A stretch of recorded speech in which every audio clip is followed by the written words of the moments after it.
Thank you, Prime Minister. Thank you for a very rich view of the challenges you're facing and the approach that you're taking.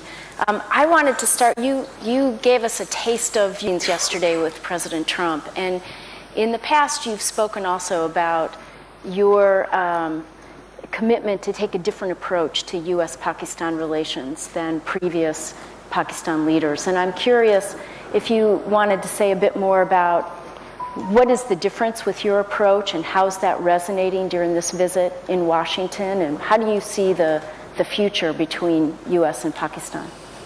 You see, Nancy, I always felt that the relationship between Pakistan and the United States was never multi-pronged. It was basically a transactional relationship. So, for instance, in the 80s, Pakistan was fighting the jihad against the Soviets. And so the US was helping Pakistan, was providing aid. And Pakistan was, the various groups created in Pakistan were then conducting attacks inside Afghanistan against the Soviets. The moment that the Afghan jihad ended, the US packed up and left. And not only did they leave, Pakistan was slapped with Pressler sanctions. So Pakistan then was left with 4 million Afghan refugees, a number of militant groups which had been created to fight the Soviets, all dressed up and nowhere to go. We had heroin, drugs that were used at some point to pay for the fighting in Afghanistan. So Pakistan, then first time we had these sectarian attacks and sectarian militant groups, which were first time we heard of sectarian attacks inside Pakistan. Then comes 9/11, and Pakistan again joins the US. I was then, I only had one seat in Parliament at the time, and I remember when General Musharraf was consulting all of us that the US wants us to join them in the war. I opposed it. I thought Pakistan should stay neutral. And I'll tell you why I thought Pakistan should stay neutral. We had created these jihadi groups in the 80s. We had indoctrinated them in the idea of jihad, that foreign occupation in Afghanistan, it was a religious duty to fight them. So all these groups, including Al-Qaeda, had arrived in Pakistan. Now comes 9/11, then the US invades Afghanistan. And now we are trying to tell these same groups who had close links with the Pakistan army, because they were created by the Pakistan army, now we are telling them that no, it's because the good guys are there, it's no longer jihad. Now, obviously, a lot of them turned against the Pakistan army, because Pakistan army was then trying to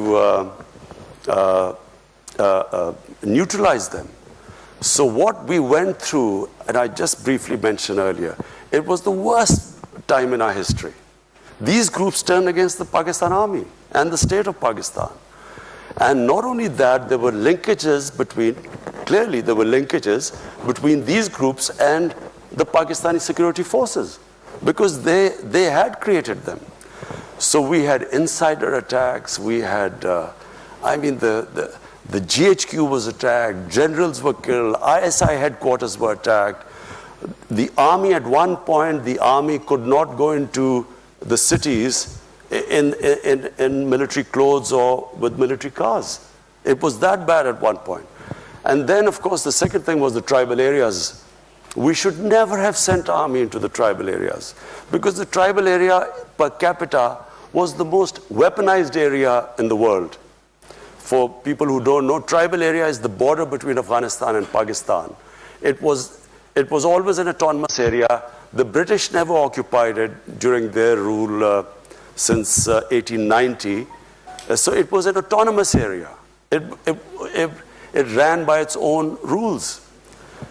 So in 2004, under pressure from the United States, Pakistan army went into the tribal areas to flush out Al-Qaeda. Now, what happened was that when, after Tora Bora in Afghanistan, few of the Al-Qaeda moved into our tribal areas, which were semi-autonomous. So when they sent the army in, armies are not meant to go into civilian areas. Whenever you send your army into civilian areas, you can ensure that there will be human rights abuses, there will be collateral damage, there will be innocent people killed, because there's no army there. They're just guerrillas operating from villages. So, the collateral damage created what became the Pakistani Taliban. There was no Pakistani Taliban before. So we then had the people of tribal areas suffered. One point there were these militants, the other side was the Pakistan army. Half of the tribal area was then internally displaced. The damage, we still haven't, the amount of damage done in the tribal area, we still haven't got the resources to compensate them. So basically the country went through hell. In my opinion, we should have stayed neutral. That way we would have had control over these militant groups, and we could have in our own time neutralized them. But because we became a part of the US war, they turned against Pakistan. And so now what I feel, there was a watershed in Pakistan, in Pakistani politics. In 2014, the TTP, the Pakistani Taliban, they slaughtered 150 school children in what was called the APS, the Army Public School. There was a reaction within Pakistan. All the political parties then signed a paper called the National Action Plan. And we all decided after that we will not allow any militant groups to operate inside Pakistan. Until we came into power, the governments did not have the political will, because when you talk about the militant groups, they still have about 30 to 40,000 armed people who have been trained and in some sort of a theater, who fought either in Afghanistan, maybe in Kashmir. So we were the first government who has now started disarming all the militant groups. This is the first time it is happening. We have taken over their institutes, their seminaries. We've got administrators there. So it is the first time in Pakistan that we have decided there will be no armed militias inside our country. Which relates to the next question I want to ask you, and it's been in the news a lot. It's clearly a significant element in US-Pakistan relationships, and that's what you referred to as well, the ongoing Afghan peace process, and the possibilities that we might actually have some breakthroughs. And building on what you just said, is the Pakistan government able and willing to make the commitments to really help move these dialogues forward, especially in the event that the Taliban and the Afghan government aren't able to get a meeting organized? It's just for people's benefit. The fear amongst the Pakistan military establishment was always that there would be a two-front situation. So there would be, the Eastern Front, which is India, and then if Afghanistan was also in the Indian sphere of influence, then Pakistan would be sandwiched between these two. And so this was always the worry about the Pakistan military establishment, and which is why they wanted what was called the strategic depth. But this has changed. Today, there is no concept in Pakistan of strategic depth, because we feel that by interfering in Afghanistan, in order to secure the strategic depth, we have actually done a lot of damage to our own country, and for no rhyme or reason, we have become partisan in Afghanistan's internal affairs. Now, and I speak for Pakistan Army because, normally there was that, there's Pakistan Army is this independent entity, and, the governments have no control over it. I can sit here and tell you that as I speak, the Pakistan Army is exactly behind the government's program. Whatever our policies from day one we've arrived, peace with India, they were behind. When I decided to release the Indian pilot who had been shot down in Pakistan, the army was right behind me. So we today speak as, that there's no difference between the policies of the Pakistan security forces or the Pakistan's democratic government. And we believe that we should not ever interfere in the internal affairs of Afghanistan. Let the Afghans decide what they want, what sort of government they want, and we should facilitate the peace process. So this is the big difference now. Okay. We are all on the same page, and fortunately now that the United States is on the same page too, because, after, the Einstein's definition of madness, trying to do the same thing over and over again and expecting a different result, 19 years of conflict.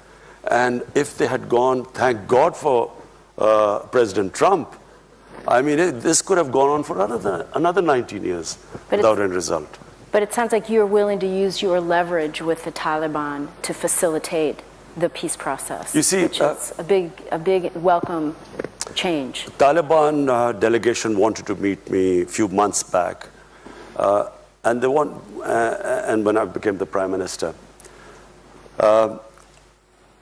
And it's because I always maintained that there was no military solution, while everyone else in Pakistan's political spectrum kept sort of agreeing that there was some military solution.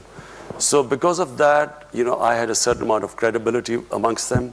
They wanted to meet me, but the Afghan government at that point did not want me to meet them. So I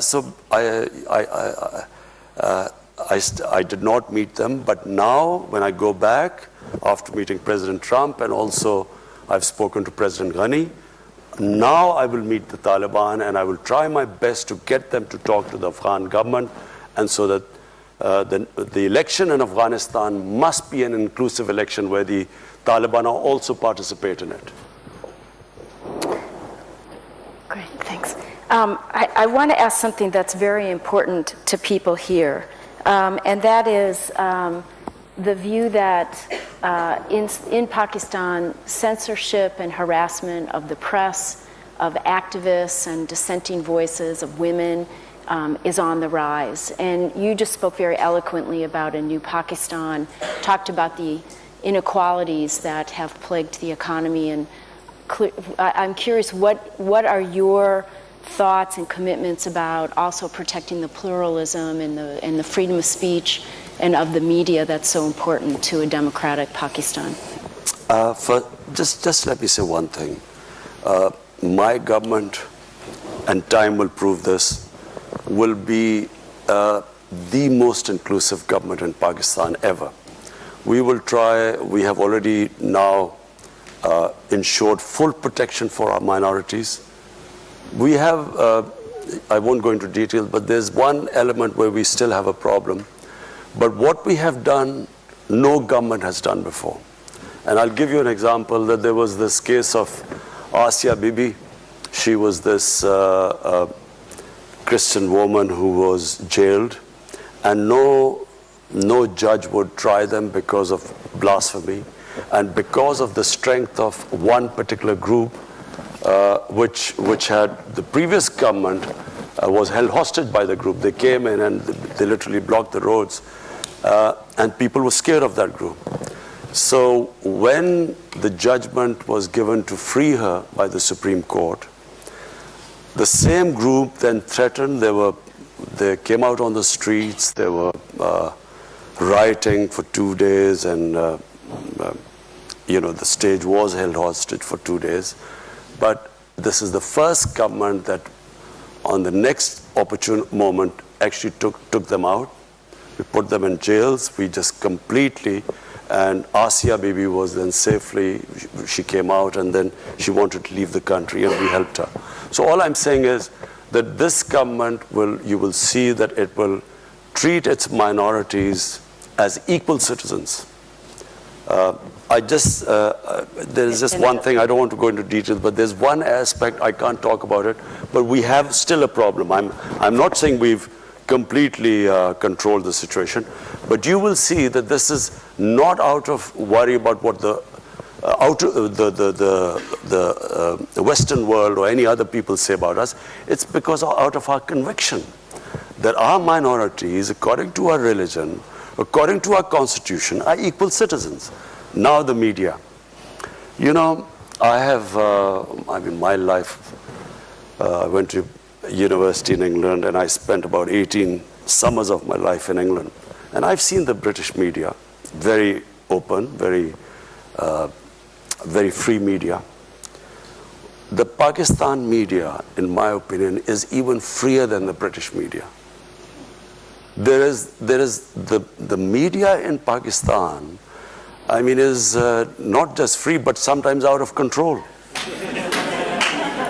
I can tell you that in Britain, no media would have published things like, or said on television things like the Pakistan media has done. I can tell you since I've been in power.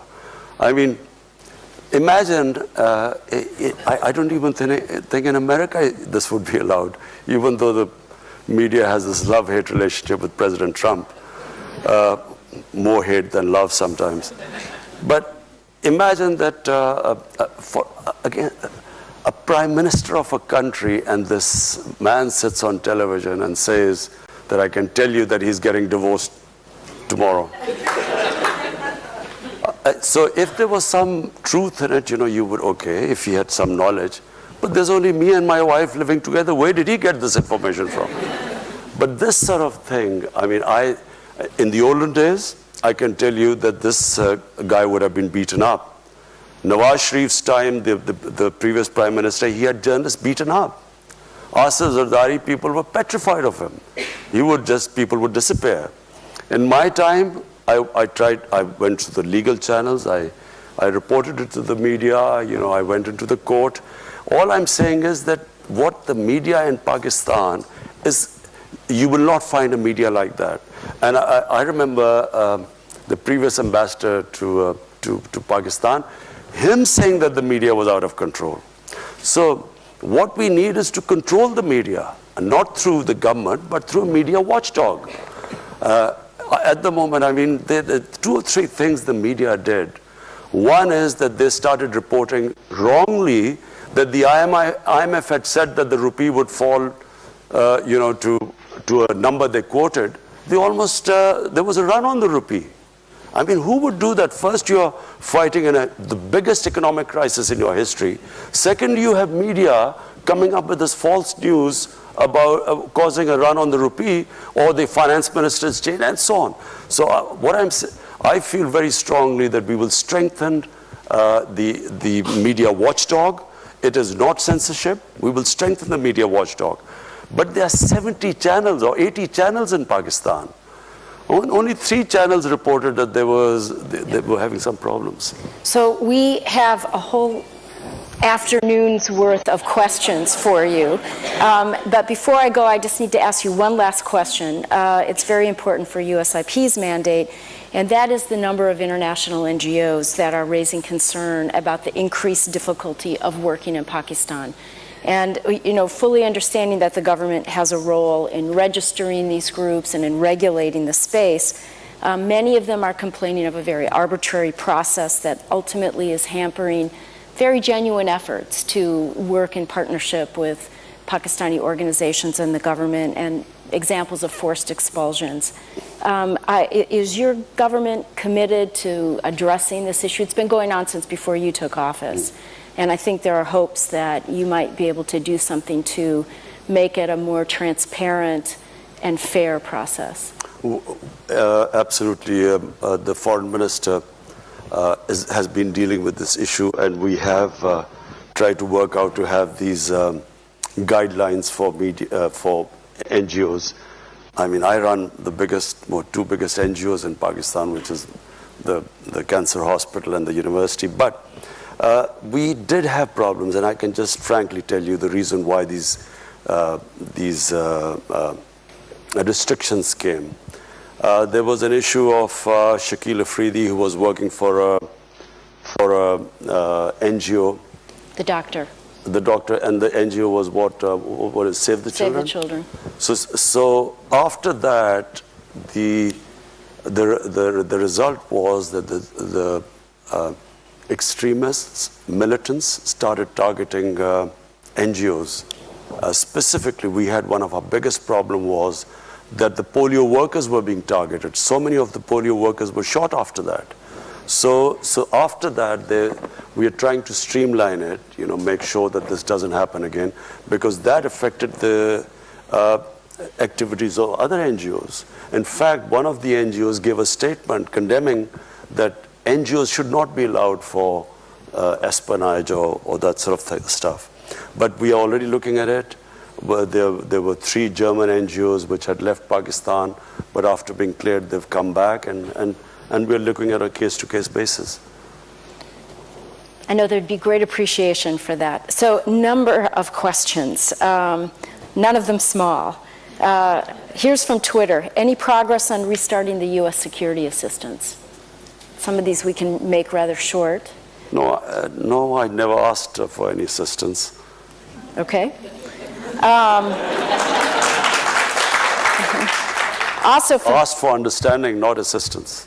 Also from Twitter, what's an ideal Kashmiri solution from the Pakistan perspective, and one that you believe the Pakistan people will accept? I think it should not be the Pakistani people anymore. It should be what the people of Kashmir want.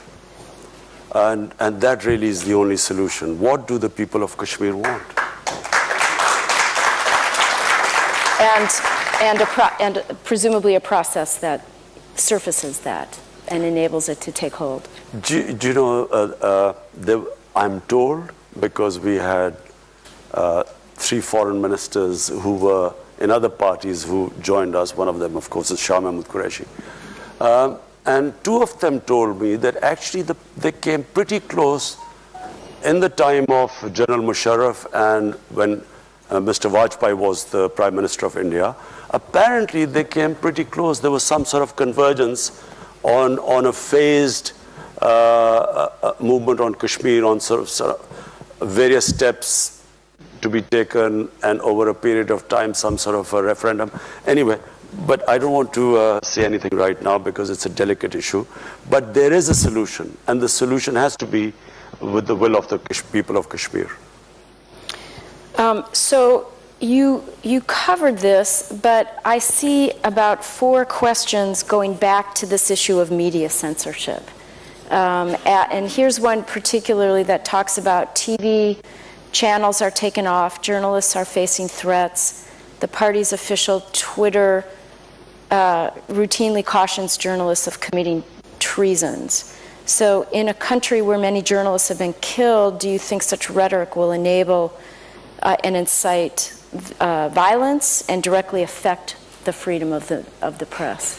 Do you know, Nancy, I am probably one of the biggest beneficiaries of the media. When we had free media, I gained the most because I was, until 2001, there was only one television, and that was the national television, PTV, which was totally a government-controlled television.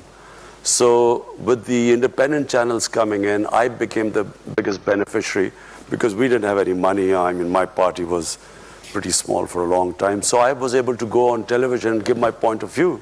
And that's how my party gained, because I had a way of conveying my manifesto, how I would deal with various issues. So there is no question in Pakistan of ever clamping down on the media. I can just tell you that. There is no question. What happens is sometimes, and I will, now that you keep asking, you were stuck on media, so I'll just go, I will just tell you a bit of truth about the media. There is, as Lee Kuan Yew once famously remarked, what was sometimes called freedom of speech by the media or freedom of expression is sometimes the freedom of the owners of the media channels to conduct whatever they want to do. So in Pakistan, what we had the situation where here we were fighting. I don't know how many of you know of the Panama Papers, the Panama Revolutions. So this Panama revelations came about like the WikiLeaks, and our prime ministers, we discovered that he had these luxury apartments in London, most expensive Mayfair. He had these 4 luxury apartments. So like a opposition, like anywhere in the democracy, we asked him, where did you get the money to buy these flats? And then started this whole movement to get him to answer these questions. Now, there was a court case in the end, and in the court, he was convicted. But do you know there was a media channel, one of the most powerful media channels, they did everything to protect him. Now, this is not what a media is supposed to do. The media did everything. They covered up for him, not just protecting him. I, who was asking my democratic right, a question to asking someone, where did you get the money? I was attacked. Personal attacks. I mean, the sort of attacks I faced, no political leader I challenged, no political leader would have gone through the sort of personal attacks they went, because, you know, they couldn't attack me on my, on integrity, so they went on these personal attacks. So this is not normal for media to do this. Media is not supposed to do this. Media is supposed to be a watchdog, to bring out, you know, play the role of an opposition. But they're not about personal attacks and trying to blackmail you. We just had another case right now. There's a judge who convicted the previous prime minister. Now this judge, the opposition brought out a video blackmailing him about him with some compromising video with some woman. They brought this up. This happens in Italian mafias. It doesn't happen in democracies. So, I mean, you know, sometimes, you know, I firmly believe that eventually we will have to move where the media owners will have to disclose their source of income. You know, just like anyone else, they'll have to say, how much tax do they pay? What is the source of income? Even if you ask them how much tax you paid, some of these media say this is a freedom, it's against freedom of expression. So looking at it from that perspective versus a censorship regime, but more of a transparency effort is the focus. And Nancy, accountable media. Media should also be accountable. You know, you can't have a media sort of protecting criminals in a society. Okay, we're going to move the conversation. Here, there are a number of questions about Afghanistan. I think you've covered that. But here's one specifically asking, how do you view the peace talks about Afghanistan hosted by both Russia and Uzbekistan? You know, we should really get all the neighbors of Afghanistan involved with the peace talks, because this is, it should be the interest. Pakistan, the United States, and Afghanistan. These 3 countries today are the most interested in having peace in Afghanistan. But not all neighbors are interested in peace in Afghanistan. Because, you know, for various reasons, people have their own, other countries have their own agendas. So I firmly believe that the US should try and co-opt as many countries as possible. Because there will be people who will be trying to, you know, put a spanner in the works. And so if the neighbors are all involved, there's a much better chance of the talks going smoothly. And speaking of neighbors, there's a question saying, and you mentioned this in your opening remarks, what role can Pakistan play in easing the rising tensions with Iran and a number of other countries, including the United States, without damaging some of your other relationships? How are you thinking about that? You see, Pakistan is, you know, we're really indebted to Saudi Arabia, we're indebted to UAE, because the way they came forward, you know, when we were confronted with this, when we took over government, we only had 2 weeks of foreign exchange reserves. So we were staring at a default. And these countries came forward to help us, and so we are really indebted to them. But my worry about Iran is, I'm not sure whether all the countries realize the gravity of the situation if there's a conflict with Iran. People don't understand, you know, this is not going to be the same as Iraq, this could be much, much, much worse. It will have great consequences for Pakistan, adverse consequences for our country. It could unleash terrorism, which people would forget Al-Qaeda and those types, because the Iranian, the Shia element in Islam is very cohesive. They have a much greater sense of martyrdom than the Sunni Muslims. The battle might be quite short if it goes ahead and bombing airfields and so on. But the consequences after that, my worry is that not many people fully understand it, and I would strongly urge that there should not be this conflict there should not be another military situation. Pakistan has already suffered. I said, what we went through these last 15 years, the last thing we want is another conflict on our borders.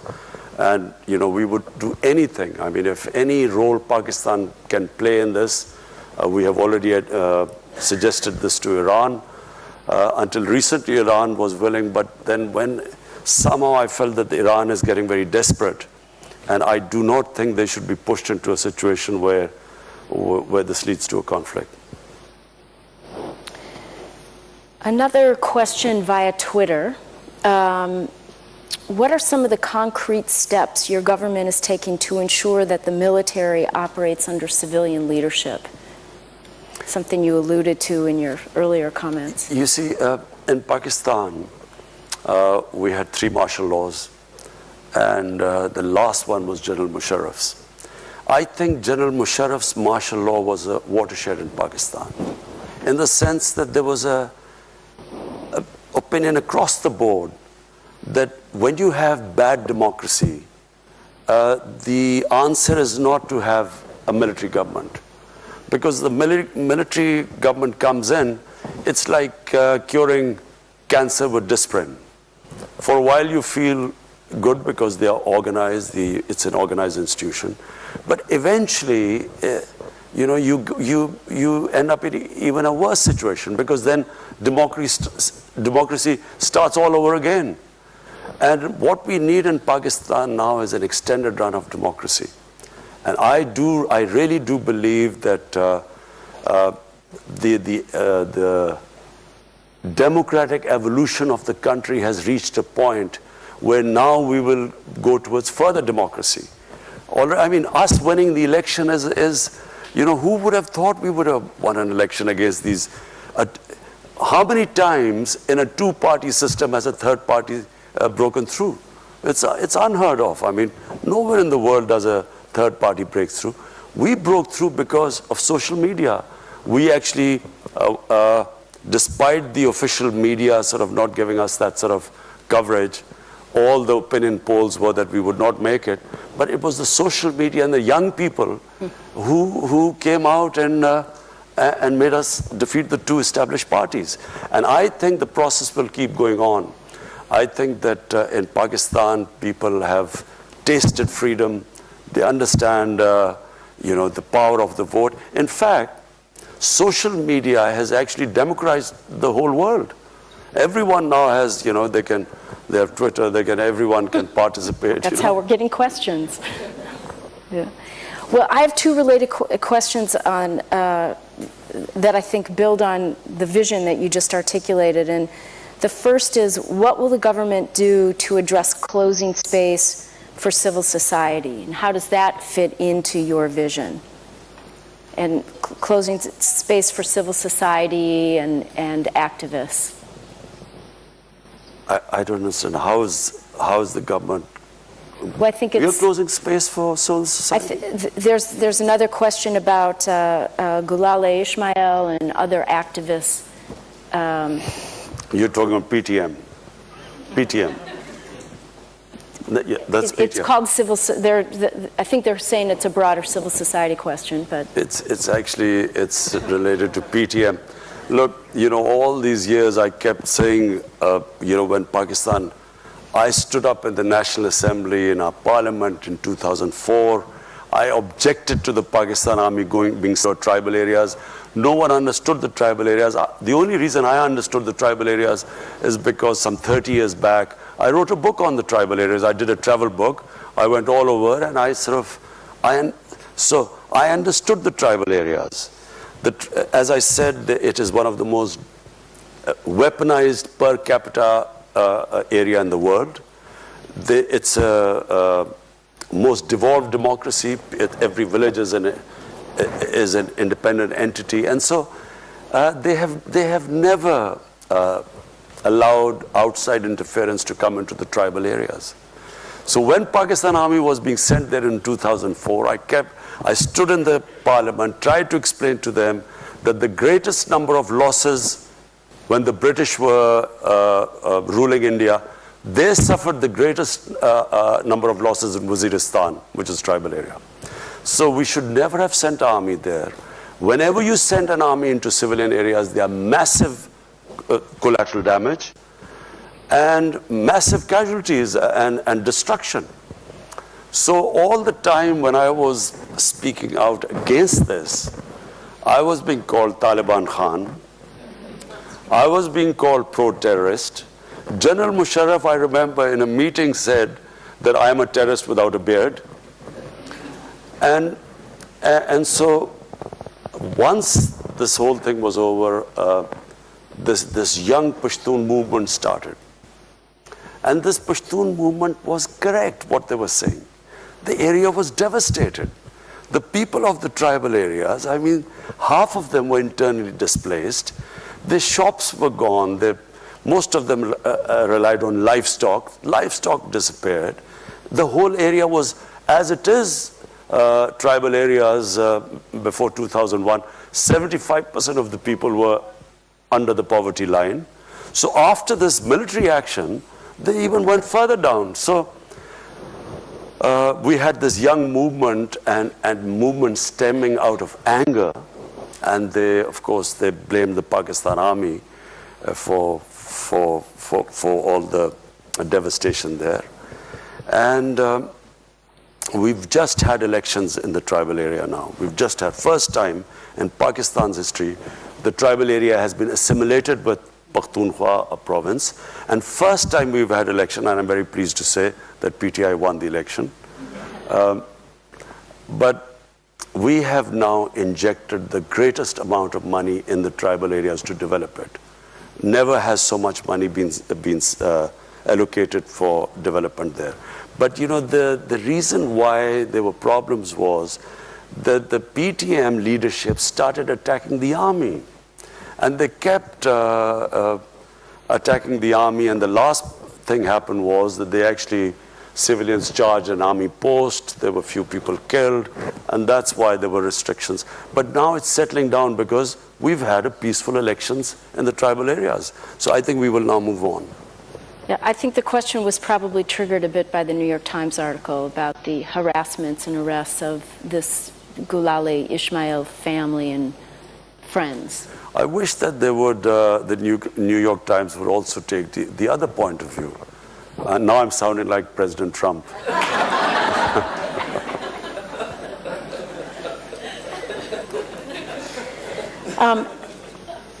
So we have time for just a couple more questions. The U.S. has been asking Pakistan to do more in the context of terrorism. It relates a little bit to what you were saying. They particularly were asking Pakistan to do more in the context of JAM. After the arrest of Hafiz Saeed, is this it? Will he stay in custody this time, or will he be allowed to go off again? Now, you ask, first, we want an independent justice system, and you want me to predict what the justice system would do. Now, look, let me just say, I repeat one thing again. It is in the interest of Pakistan that we do not allow any armed militias in our country. We have suffered. The country has suffered sectarian attacks. We have had the worst situation. It has affected our investment. Pakistan has not, it has destabilized us. This whole thing, Pulwama, what happened in February last year, it was clearly an indigenous thing. It was a Kashmiri boy radicalized by the brutality of the security forces. He blew himself up. But because this group claimed responsibility, which was in India as well, Jaish-e-Mohammed was operating in India, but Pakistan suddenly came in the limelight. So even before this had happened, we had already decided that we would disarm all militant groups in Pakistan. And it is in Pakistan's interest, I repeat, it's in our interest, because the country has had enough of militant groups. You know, we had ethnic groups, militant groups. We had, in Balochistan, we still have militant groups operating. Then we had these various religious groups. So there is a decision now, and by the way, it is across the party. Every political party has signed the National Action Plan. Pakistan is now determined, and normally it was said that the security forces patronize the groups. The security forces, we would not be disarming them if the security forces were not standing behind us. You cannot disarm because the police is incapable of disarming these groups. They are trained. I mean, these people have experience of fighting in Afghanistan, some in Kashmir. The police cannot go after them. So it's the army that is helping us disarm all militant groups in our country. Mr. Prime Minister, you have been very generous with your time. We have so many more questions that we won't be able to get to. Thank you, everybody, for your questions. But before we close, I want to ask one last question, which is, this is your first visit here as Prime Minister. We have a very distinguished audience here of policymakers, people in and out of government, people who care deeply about the U.S.-Pakistan relationship. What final message would you like to leave as a closing thought for everyone? I would like to, my message from my trip, first trip as the Prime Minister to the U.S., I would like to have a relationship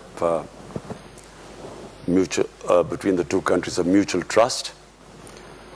I would like to have a relationship as equals of friendship, not as it has been before, that where Pakistan has sort of been, it's like Pakistan wanting aid from the US, and then as for aid, Pakistan is expected to do certain things. The reason why I'm happy leaving the US this time, because we have a relationship now based on a mutual interest, which is peace in Afghanistan.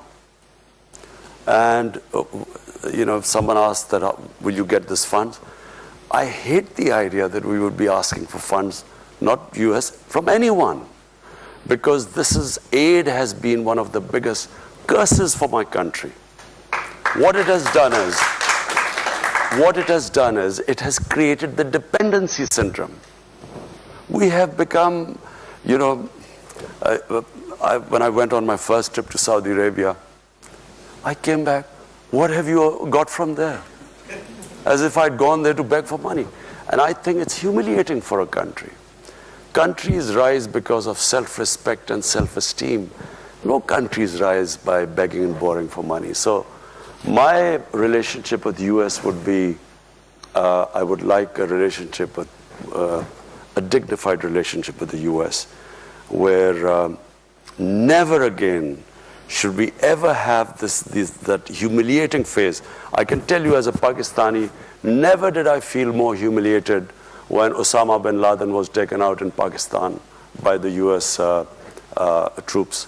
Never did I feel more humiliated, because here was a country which was supposed to be an ally, and our ally did not trust us. So as a Pakistani, for every Pakistani it was humiliating. We never want to be in that same position again. We want to have a relationship of friendship. And it doesn't matter, friend can be rich and the other can not be so rich. But so what? It's about a dignified relationship, and that's what I hope to have with the US.